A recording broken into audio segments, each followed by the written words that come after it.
Assalamu alaikum. My brothers, I came across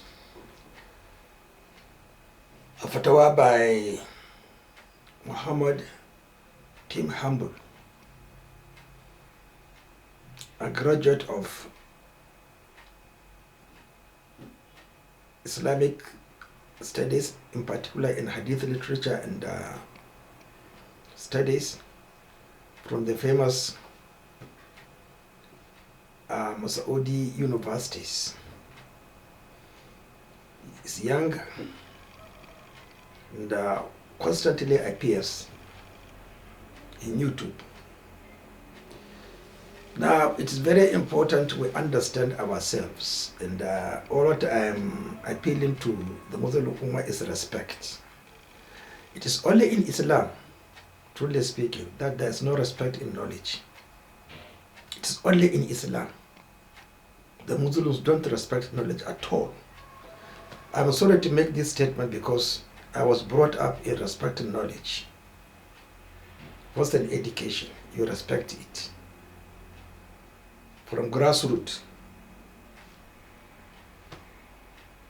to the time you will die, you respect those actually who you know they know, and you are equals. That is the beginning of the Sunnah. Equality. Equals. Who are your equals? The Battle of Badr. Let us remember it. The Quraysh, cousins of Rasulullah sallallahu alayhi wa sallam versus the Ansars. They rejected the Quraysh. They said, you are not our equals. Let our equals come out. Then they came out in pairs. Now, Tim Humble Ruqya, profession, medical. I am a physician. So we have got equality. If there are differential diagnosis in Ruqya, there's differential diagnosis in medicine. And I think it is the art. So, the hadith he quoted on the nawafil or nafal, neglected, has been misunderstood. Because, you see, you cannot just, we are sleepers. We are not serious in Islam. It's just like, even if you are drinking water, I feel you don't allow yourself to be choked. You are afraid of choking. And if you are eating fish, probably in the tropics, because our fish, the scales are, you have to be very careful. But here it is, everything is free. Wild West. No law. That's not Islam is. So if there is differential diagnosis in Ruqya, applying my knowledge as a physician and an epidemiologist, you cannot accept that hadith by Abu Dharr al-Ghifari and many others, narrated also in Sahih Muslim, that Subh and Sulami meant what is it called? Nawafil is a Nafl player. Salatul Dhuha. Dhuha is arranged as explained. I knew it before. And there are 15 minutes to, in the tropics, depending on the season. In Nigeria, in my place, it is half an hour, the maximum.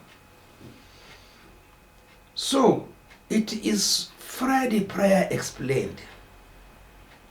It is Friday prayer explained. It's Kalam Arab. I said, learn Kalam Arab.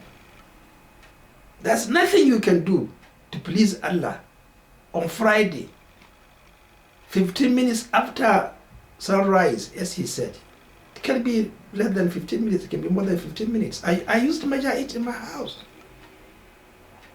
Well, at the beginning of Friday prayer, which I know 32 years ago, as a physician in my clinic, I was the imam of my Friday prayer.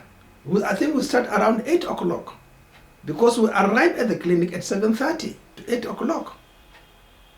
And as we arrive, we give half an hour. We do our own Friday prayer in my clinic, in our hospital. I am the imam. I was the imam for about how many years?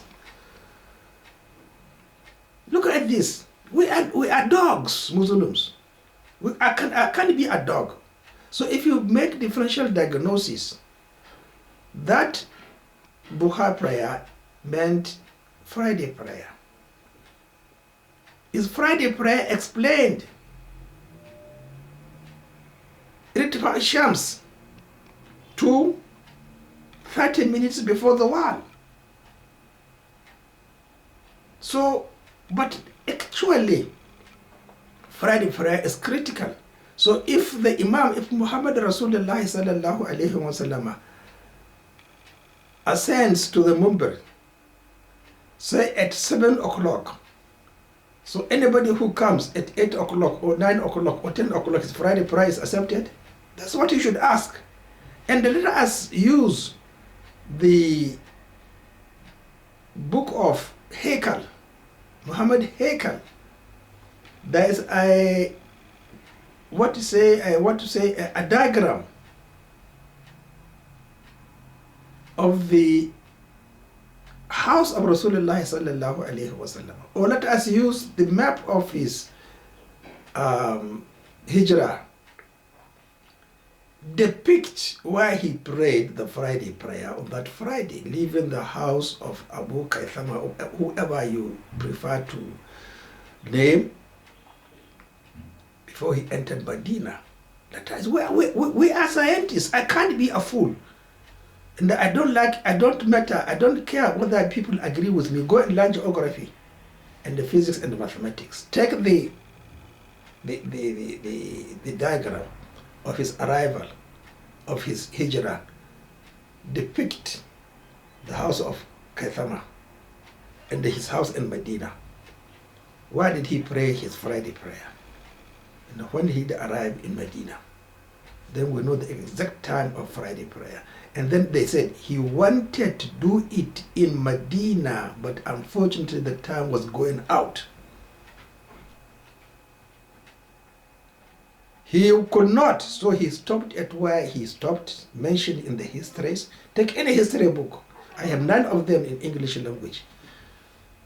And then understand Friday prayer from that journey. Only attended by Abu Bakr Siddiq. That's why we don't know anything about Friday prayer, because there's no, that's the nature of Abu Bakr. He only, I think, revealed around 88 Ahadith. So let us respect ourselves. Nobody prays, wallahi, tallahi, I assure you. All your Friday prayers are false. There's nowhere an intelligent person like a physician can agree that you can pray Friday prayer in the time of Zuhur prayer. It is wrong. So, Tim Humble, I have read the Hadith, and I have read the Sharh of Riyadh Salihin by Ibn Uthaymin, and I have got the books of Ibn Uthaymin on Friday, on the 5 or 6 volumes. We are wrong.